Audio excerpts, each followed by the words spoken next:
ನಮಸ್ಕಾರ ಸ್ನೇಹಿತರೆ, ಸ್ವಾಗತ ಡಿವಿಜಿ ರೈಲ್ ಫ್ಯಾನ್ ಚಾನೆಲ್ಗೆ. ಇಂದು ನಾವು ತರುತ್ತಿದ್ದೇವೆ ತಿಪಟೂರು ರೈಲು ನಿಲ್ದಾಣದ ಪುನರ್ನಿರ್ಮಾಣ ಕಾರ್ಯದ ಇತ್ತೀಚಿನ ಮಾಹಿತಿ.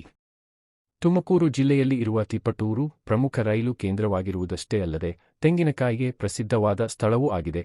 ಇದು ತಿಪಟೂರಿಗೆ ಕರ್ನಾಟಕದಾದ್ಯಂತ ವಿಶಿಷ್ಟ ಗುರುತನ್ನು ನೀಡಿದೆ. ಈ ನಿಲ್ದಾಣವು ಅಮೃತ ಭಾರತ ಸ್ಟೇಷನ್ ಯೋಜನೆ ಅಡಿಯಲ್ಲಿ ಹೇಗೆ ಆಧುನಿಕ ಸೌಲಭ್ಯಗಳು, ಸುಧಾರಿತ ಮೂಲಸೌಕರ್ಯ ಮತ್ತು ಹೊಸ ರೂಪದಲ್ಲಿ ರೂಪಾಂತರಗೊಳ್ಳುತ್ತಿದೆ ಎಂಬುದನ್ನು ನೋಡೋಣ. ಕಟ್ಟಡದ ಪೇಂಟಿಂಗ್, ಗೋಡೆ ಹೂಡಿಕೆ ಮತ್ತು ಅಂತಿಮ ಅಲಂಕಾರ ಕಾರ್ಯಗಳು ಕೊನೆಯ ಹಂತದಲ್ಲಿವೆ. ಹೊಸ ಪ್ಲಾಟ್ಫಾರ್ಮ್ಗಳು ನವೀಕರಿಸಲ್ಪಟ್ಟಿದ್ದು, ಆಧುನಿಕ ಆಸನಗಳು ಮತ್ತು ಶೆಲ್ಟರ್ಗಳು ಅಳವಡಿಸಲಾಗಿದೆ.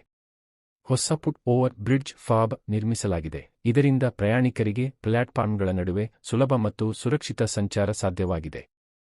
ಎಲ್ಇಡಿ ಲೈಟಿಂಗ್ ಹಾಗೂ ಡಿಜಿಟಲ್ ಡಿಸ್ಪ್ಲೇ ಬೋರ್ಡ್ಗಳು ಅಳವಡಿಸಲಾಗಿದ್ದು, ಬೆಳಕು ಮತ್ತು ಮಾಹಿತಿ ಸೌಲಭ್ಯಗಳನ್ನು ಸುಧಾರಿಸಲಾಗಿದೆ.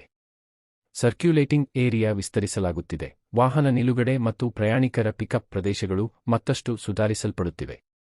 ಲ್ಯಾಂಡ್ಸ್ಕೇಪಿಂಗ್ ಮತ್ತು ನೀರುಹೊರೆ ವ್ಯವಸ್ಥೆ ಕಾರ್ಯಗಳು ಪ್ರಗತಿಯಲ್ಲಿವೆ. ನಿಲ್ದಾಣವನ್ನು ಸ್ವಚ್ಛ ಮತ್ತು ಸುಸಜ್ಜಿತವಾಗಿಡಲು ಕ್ರಮ ಕೈಗೆತ್ತಿಕೊಳ್ಳಲಾಗಿದೆ.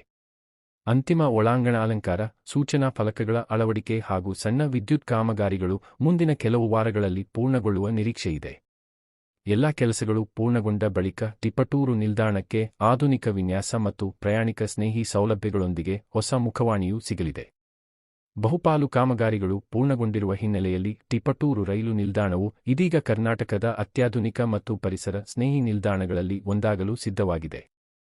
ಈ ನವೀಕರಣವು ಪ್ರಯಾಣಿಕರ ಅನುಭವವನ್ನು ಮತ್ತಷ್ಟು ಸುಧಾರಿಸಲು ಮತ್ತು ರೈಲು ಮೂಲಸೌಕರ್ಯವನ್ನು ಬಲಪಡಿಸಲು ಸಹಾಯ ಮಾಡಲಿದೆ. ಇಂದಿನ ನವೀಕರಣ ಇಷ್ಟೇ ಸ್ನೇಹಿತರೆ.